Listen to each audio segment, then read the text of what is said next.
할렐루야. 예수님께서 부활하셨습니다. 우리도 부활할 것입니다. 예수님이 사망 권세를 깨고 부활하셨다는 것은 우리의 모든 죄가 다 용서함을 받았다는 증거입니다. 예수님은 부활의 첫 열매로 장차 우리도 부활할 것이라는 보정이기도 합니다. 안식 후 첫날에 예수님께서 부활하셨습니다. 주의 천사가 예수님의 무덤에 예수님의 몸에 향품이라도 바르려 드리려고 예수님의 무덤을 찾아 나왔던 여자들에게 나타나서 예수님이 살아나셨다라고 하면서 제자들에게 이 말을 전하라고 합니다. 오늘 본문 7절에 보면은 또 빨리 가서 그의 제자들에게 이르되 그가 죽은 자 가운데서 살아나셨고 너희보다 먼저 갈릴리로 가시나니 거기서 너희가 배우리라 하라. 보라 내가 너희에게 일렀느니라 하거늘. 빨리 가라 하는 것을 말하고 또 보라 내가 너희에게 일렀느니라 재차 확인까지 하는 것을 보면은 이게 굉장히 중요한 말씀이라는 것을 알 수가 있습니다. 예수님이 살아났다는 소식들은 여인들 얼마나 당혹스러웠겠습니까? 그런데 천사가 나타나서 빨리 예수님 살아났으니까 빨리 제자들에게 갈릴리로 가서 가라고 그렇게 전하라. 내가 분명히 말했다. 그렇게까지 말씀하셨습니다. 당혹스러운 우리 여자들이 무서움과 또 기쁨 이 교차되는 가운데에 제자들에게 이 소식을 전해주려고 이렇게 가는데요. 부활하신 예수님께서 또 여자들에게 나타나셨습니다. 여자들이 주님의 발을 붙잡고 경배할 때에 예수님께서 무서워하지 말라. 가서 내 형제들에게 갈릴리로 가라 하라. 거기서 나를 보리라 라고 하십니다. 왜 예수님께서 부활 후에 이렇듯 제자들에게 갈릴리로 오라, 갈릴리로 가라 말씀하신 것일까요? 사실 예수님께서 고난받기 전에 오늘 밤에 너희가 다 나를 버리리라. 그러나 내가 살아난 후에 너희보다 먼저 갈릴리로 가리라. 제자들과 함께 생활했던 그 갈릴리로 내가 먼저 가서 기다리겠다. 그런 말씀을 하신 적이 있습니다. 도대체 이 갈릴리에서 주님께서 제자들을 불러 모으시는 이유가 무엇일까요? 예수님께서 고난받기 전에도 갈릴리에서 내가 너희를 기다리겠다 말씀하셨고 부활하신 후 여자들에게 천사를 보내어 갈릴리로 가라고 말씀도 전하시고 내가 전했다 이렇게 말도 하시고 그것도 못 믿어봤는지 부활하신 예수님 친히 여자들에게 나타나셔서 제자들을 갈릴리로 가라고 하라고 말씀을 하십니다. 왜 이렇게 갈릴리로 제자들을 불러 모으시는 것일까요? 그 이유가 마태복음 28장 16절 이하에 나와 있습니다. 16절 보십시오. 11 제자가 갈릴리에 가서 예수께서 지시하신 산에 이르러 드디어 갈릴리에 모였습니다. 제자들이 갈릴리에서 부활의 주님을 만납니다. 예수님께서 그곳에서 무엇을 명하십니까? 18절에서 20절 우리 한 목소리로 함께 읽겠습니다. 시작. 예수께서 나와 말씀하여 이르시되 하늘과 땅의 모든 권세를 내게 주셨으니 그러므로 너희는 가서 모든 민족을 제자로 삼아 아버지와 아들과 성령의 이름으로 세례를 베풀고 내가 너희에게 분부한 모든 것을 가르쳐 지키게 하라. 볼지어다 내가 세상 끝날까지 너희와 항상 함께 있으리라 하시니라. 여러분 마태복음은 예수님이 왕이심을 선포하는 왕이심을 강조하는 복음서입니다. 그래서 처음부터 다윗의 자손 예수 그리스도의 계보라 그렇게 왕의 족보를 기록하고 있습니다. 그리고 예수님의 탄생 시에 누가복음에는 목자들이 덜에 가난한 목자들이 와서 예수님을 탄생을 축하하고 경배했는 게 나온다면은 마태복음에는 동방박스 저 멀리 있는 학자인 동방 박사들이 예수님을 찾아와서 예수님 탄생을 경배하는 모습이 나옵니다. 마태는 하늘과 땅의 모든 권세를 가지신 왕이신 주님의 마지막 명령을 기록함으로 그의 복음서를 마칩니다. 왕께서 마지막으로 남기신 명령이 무엇입니까? 너희는 가서 모든 민족을 제자로 삼아 아버지와 아들과 성령의 이름으로 세례를 베풀고 내가 너희에게 분부한 모든 것을 가르쳐 지키게 하라. 바로 이것을 명하기 위하여 갈릴리로 제자들을 다시 소집하였습니다. 그것이 너무나 중요했습니다. 사망 권세를 이기시고 부활하신 예수님께서는 교회의 초석이라 할 수 있는 12제자, 교회들에게 선교를 명령하셨습니다. 지상의 모든 교회는 왕이신 주님의 명령인 선교의 사명이 있습니다. 예수님이 왜 십자가에서 죽으셨습니까? 그것은 죄로 물든 이 땅에 하나님 나라를 회복하기 위함이었습니다. 우리의 죄를 대신 담당하사 더 이상 우리가 하나님을 반역하는 것이 아니라 하나님을 왕으로 주인으로 하나님의 뜻에 복종하는 하나님의 백성으로 우리를 회복시키기 위함입니다. 이를 위하여 예수님은 제자들을 택하사 사람 낚는 업으로 불러주시고 3년 또 3년 6개월 동안이나 하나님의 나라에 대하여 가르치신 것입니다. 주님에게는 갈릴리에서 하나님 나라 회복을 위하여 명하는 이 명령이 너무나 중요했습니다. 그래서 천사를 보내어 부활하자마자 첫 번째 제자들을 갈릴리로라 그렇게 하고 보라 내가 말했다 확인도 하고 또 부활하신 주님이 직접 무덤가에 또 여인들에게 나타나셔서 다시금 갈릴리로라 전하기까지 하셨습니다.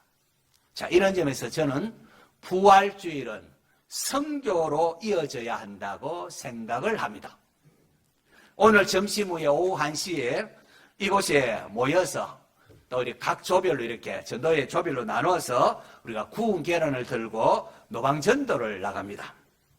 전 교인이 함께 구운 계란 들고 오늘 예수님 부활하신 날입니다 하면서 부활의 주님을 전할 때에 우리 주님께서 얼마나 기뻐하실까요?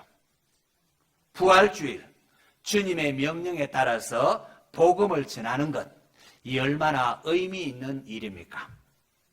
우리가 매일 또 매주일 전도하러 나가지는 못해도 이 부활주일만큼 그래도 한번 우리가 주님의 명령을 가슴에 새기고 나가서 순종하는 모습을 보여야 하지 않겠습니까?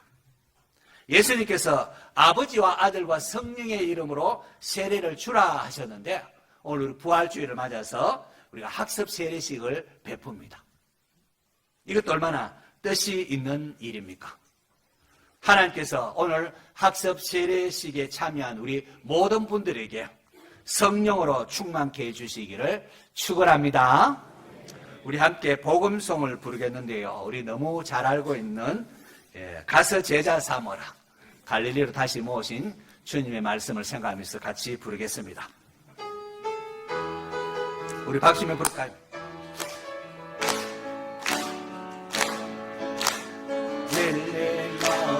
릴리널로 숲속에서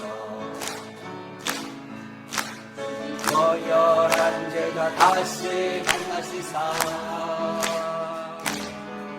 마지막 그들에게 부탁하시기를 너희는 알아서 세상으로 가서 제자 삼으라 세상 많은 사람들을 세상 모든 영혼이 내게 달렸나니 가서 제자 삼으라 나의 길을 가르치라 내가 너희와 항상 함께 하리라. 지금도 우리 주 찾아오사 어두워져 가는 저 세상 바라보며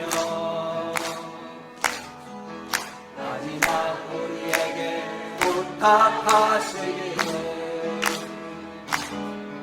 너희들은 알아서 세상으로 가서 제자 삼으라. 세상 많은 사람들을 세상 모든 영혼이 내게 달렸나니 가서 제자 삼으라. 나의 길을 가르치라. 내가 너희와 항상 함께 가서 제자 삼으라. 가서 제자 삼으라. 세상 많은 사람들을 세상 모든 영혼이 내게 달렸나니 가서 제자 삼으라. 나의 길을 가르치라. 내가 너희와 항상 함께 하리라. 아멘. 성도 여러분, 전도하지 않는 신앙은 사명을 망각한 잠자는 신앙이거나 죽은 신앙이라 할 수가 있습니다. 잠자는 신앙은 하나님 베푸신 은혜에 감사하기보다도 자기에게 주어진 사명 생각지 아니하고 그저 하나님께서 왜 내 기도 듣지 않느냐 불평이나 하는 법입니다. 원하기는 왕이신 우리 주님께서 제자들에게 마지막으로 명령하신 전도 사명이 우리의 남은 생에 계속해서 울려 퍼질 수 있기를 바랍니다. 예수님께서 12제자를 보내시고 또 70명의 전도대를 파송하시면서 갈지어다 내가 너희를 보냄이 어린 양을 이리 가운데로 보냄과 같다라고 하셨습니다.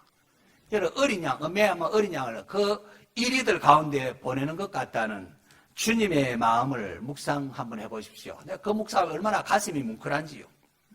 왜 주님께서 제자들을 편히 쉬도록 하지 아니하고 위험한 곳인 줄 알면서도 갈지어다 라고 하시는 것일까요? 바로 잃어버린 영혼을 향한 하나님의 사랑, 주님의 사랑 때문입니다. 하나님이 왜 예수님을 이 땅에 보내셨겠습니까? 세상에 잃어버린 영혼을 볼 때에 너무나 마음 아파하시며 하나님께서 독생자를 보내신 겁니다. 그래서 잃어버린 하나님의 백성이 돌아올 때 천국에서 잔치가 열린다고 하지 않습니까? 그래서 우리가 샤론의 잔치도 우리가 기획하고 하는 겁니다. 전도는 하나님께서 인간을 찾아오신 것처럼, 잃어버린 인간을 찾아오신 것처럼 영혼을 사랑하는 마음으로 우리도 이웃들을 찾아가는 것이라 할 수가 있습니다. 요한복음 20장에 보시면은 부활하신 예수님께서 우리도 잡힐까 두려워 떨고 있는 제자들에게 부활하신 주님이 나타나셔서 너희에게 샬롬 평강이 있을지어다. 사망 권세를 깨고 이제 너희에게 평강이 있을지어다 라고 말씀하셨습니다. 더 이상 죽음도 이제 두려워할 필요가 없다는 거. 사망 권세를 내가 이기고 왔다. 너희에게 평강이 있을지어다 라고 하시고는 곧이어서 아버지께서 나를 보내신 것처럼 나도 너희를 보낸다. 하나님이 예수 그리스도를 보낸 것 같이 예수님이 우리를 보내신대요.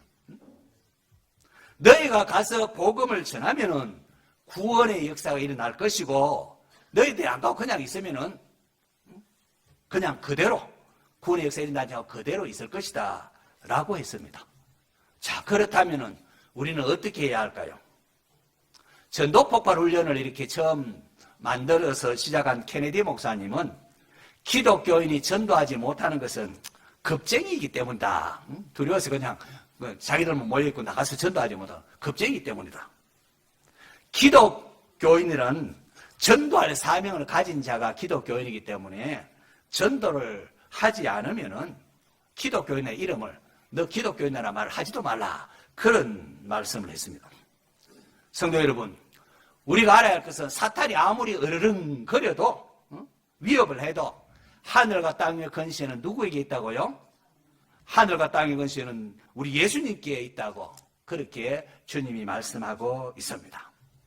부활신앙은 예수님이 살아났는 모양이구나 그 정도가 그게 아닙니다. 예수님이 부활하셨습니다. 사탄이 우리를 위협하는 것은 최고의 무기가 사탄이 위협하는 건 사탄은 거짓말로 위협하지 않습니까? 위협하고 거짓말로 위협하고 또 최고의 무기는 죽음인데 우리 예수님께서 사망 권세를 깨고 부활하심으로 더 이상 죽음을 무서워하며 죄와 사망의 종로로 타는 데서 우리를 풀어주신 겁니다. 우리가 지금 적어도 우리의 영혼은 천국 가게 되고 우리 육신은 그래서 주님 품에 있다가 우리 육신은 이 땅에 흙이 되더라도 주님 재림하실 때 신령한 몸으로 부활하는 겁니다. 예수님께서 우리를 위하여 어떠한 사랑을 베푸셨습니까? 우리의 죄를 대신 담당하기 위하여 십자가에 죽으셨습니다. 그리고 우리를 의롭다 하기 위하여 사망 권세를 깨고 부활하셨습니다. 예수님이 부활하시면 예수님이 하나님의 아들이시라는 것. 그분이 십자가 못 박히면 우리의 죄를 대신함이라는 것. 그게 사도들이 전한 복음입니다. 예수님의 부활은 우리의 죄가 다 완전히 다 치러졌음을 분명히 한 것입니다. 이제 부활하신 주님으로 인하여 성도는 더 이상 죄와 사망의 종로로 탈 필요가 없게 된 것입니다. 성도는 죽어도 살겠고라는 분명한 사실을 움켜쥐고 있기 때문에 그렇습니다. 부활을 믿는 성도는, 부활을 믿는 신앙은 우리로 하여금 죽음을 두려워하며 마귀의 종로로 타는 데서 해방시켜 줍니다. 그 어떤 상황 속에서도 인내하게 하고 평안을 누릴 수 있게 합니다. 사도 바울이 로마 감옥에 갇혀 있으면서 빌립보 교회 교인들에게 편지를 합니다. 아무것도 염려하지 말고 다만 모든 일에 기도와 간구로 너희 구할 것을 감사함으로 하나님께 아뢰라. 그리하면 모든 지각이 뛰어난 하나님의 평강이 그리스도 예수 안에서 너희 마음과 생각을 지키시리라 라고 했습니다. 또 로마 감옥에서 기록한 또 다른 서신인 골로새서 4장에 보면은 또한 우리를 위하여 갇혀있는 우리를 위하여 기도하되 하나님이 전도할 문을 우리에게 열어주사 그리스도의 비밀을 말하게 하시기를 구하라. 내가 이 일 때문에 매임을 당하였노라. 그리하면 너희들이 기도하면은 내가 마땅히 할 말로서 이 비밀을 나타내리라 라고 했습니다. 야, 여러분, 로마 감옥에 갇혀 있으면은 기분이 나쁘고 왜 하는 일이 이렇게 지질이 안 되느냐? 불평하는 게 일반적이지 않습니까? 그런데 사도 바울은 그렇게 하지 않았습니다. 그 와중에도 바울의 마음은 오직 어떻게 하면은 전도할 수 있을까? 내가 이것 때문에 지금 이 감옥에까지도 왔는데 어떻게 하면 내가 전도할 수 있을까? 성도들이 나를 위하여 기도해다오. 그렇게 했습니다. 사도 바울은 특별한 사람이라서 그렇게 했을까요? 뭐 집에서 편히 쉬는 것이 편안하게 지내는 것을 몰라서 그런 말을 한 것일까요? 자나깨나 그저 전도할 마음을 가진 이 사도 바울의 모습을 보면서 제 마음이 얼마나 떨리는지요. 바로 이러한 복음의 열정 가진 사람들로 인하여 오늘 나에게까지 복음이 전해지고 내가 이렇게 예수 믿어서 하나님의 백성이 되고 지금 죽어도 천국 가게 되었다는 사실 얼마나 감사한지요. 이제는 우리가 해야 될 차례 아니겠습니까? 부활의 주님께서 제자들을 보내며 약속하기를 볼지어다 내가 세상 끝날까지 너희와 항상 함께 있으리라고 하셨습니다. 임마누엘의 성취입니다. 즐거운 날이나 또는 괴로운 날이나 주님께서 우리와 함께하고 계신다는 사실을 기억하시기 바랍니다. 혹여나 힘들고 어려운 분이 있다면 여러분의 등 뒤에 돕고 계시는 분이 있습니다. 믿음의 눈으로 우리의 왕, 모든 하늘과 땅의 모든 권세를 가신 주님을 바라볼 수 있기를 바랍니다. 사망 권세를 깨고 부활하신 예수님은 갈릴리에서 제자들을 다시 만나셨습니다. 사회적으로 볼 때 그들은 총독이나 또 사내들인 공의에 비하여 영향력이 미비한 그런 존재들입니다. 게다가 예수님 체포되었을 때에 모두 예수님 버리고 도망쳤던 나약한 자들 아닙니까? 그런데 놀랍게도 주님은, 부활하신 주님은 자신을 버리고 도망치기까지 했던 그 제자들을 다시금 불러서 하나님의 일을 맡기고자 갈릴리로 가라, 갈릴리로 모이라 그렇게 하십니다. 갈릴리, 주님과 함께 했던 지난날의 모든 일이 생각나는 곳 아닙니까? 여기서 주님 이렇게 하셨지, 이렇게 하셨지. 주님은 제자들이 그곳에서 주님과 함께 했던 모든 일을 십자가와 부활의 빛 아래 새롭게 보게 하십니다. 아, 그때 이 말이 이런 뜻이었구나. 새롭게 보게 하십니다. 그리고는 그들을 통하여 온 세계에 복음을 전함으로 온 세상에 구원의 역사를 펼치게 하셨습니다. 놀랍지 않습니까? 당대에 권력자도 많은데 나약하고 또 실패했던 그 제자들을 불러 모아서 갈릴리에 행했던 예수님이 하신 사역이 무슨 의미인지 다시금 보게 하고는 나가서 복음 전하라고 하십니다. 그렇게 복음 전할 때에 세상이 달라진다는 거죠. 세상적으로 유명하지 않아도 아무도 주목하지 않는 사람이라 할지라도 갈릴리로 소집하신 그 주님의 아멘으로 응답해서 모여서 복음 들고 나가면은 부활의 주님께서 여러분을 통하여 원주와 대한민국과 전 세계의 영적 기상도를 바꾸실 것입니다. 이게 신비입니다. 연약해 보이는 그 제자들을 통하여 오늘 위기까지 온 세상에 이렇게 복음이 전파되지 않습니까? 부활하신 주님께서 제자들에게 갈릴리로 가라 하시고는 앞서 가서 기다리신다고 하셨습니다. 하늘과 땅의 모든 권세를 가지신 주님께서 기다리신다고 합니다. 오늘 우리의 갈릴리는 어디입니까? 저와 여러분이 있는 바로 이곳이 주님을 만나는 또 주님으로부터 사명을 받는 갈릴리가 될 수 있기를 축원합니다. 저는 원주중앙교회 담임 목사로서 이 부활주의를 맞아서 갈릴리로 가라 하신 그 주님의 말씀을 여러분과 함께 나누고 되새기고 싶습니다. 그래서 오늘 오후에 전 교회적으로 평소에는 전도도 잘 할지 못하고 그러더라도 한번 이럴 때 따라라도 다니면서 주님의 부활을 전할 수 있기를 바랍니다. 그래서 가기도 쉽지 않습니까? 구운 계란 가지고 오늘 예수님 부활하신 부활주의입니다. 어제 중앙교회에서 나왔습니다. 그렇게 하시면 되는 겁니다. 그래서 교회 주변, 병원, 가까운 아파트, 그래서 한번 노방전도를 하려고 합니다. 여러분의 조그만 순종의 발자취를 통하여 우리 하나님께서 영광을 받으시고 우리의 가정과 원주 지역에 구원의 역사가 일어나기를 축원합니다.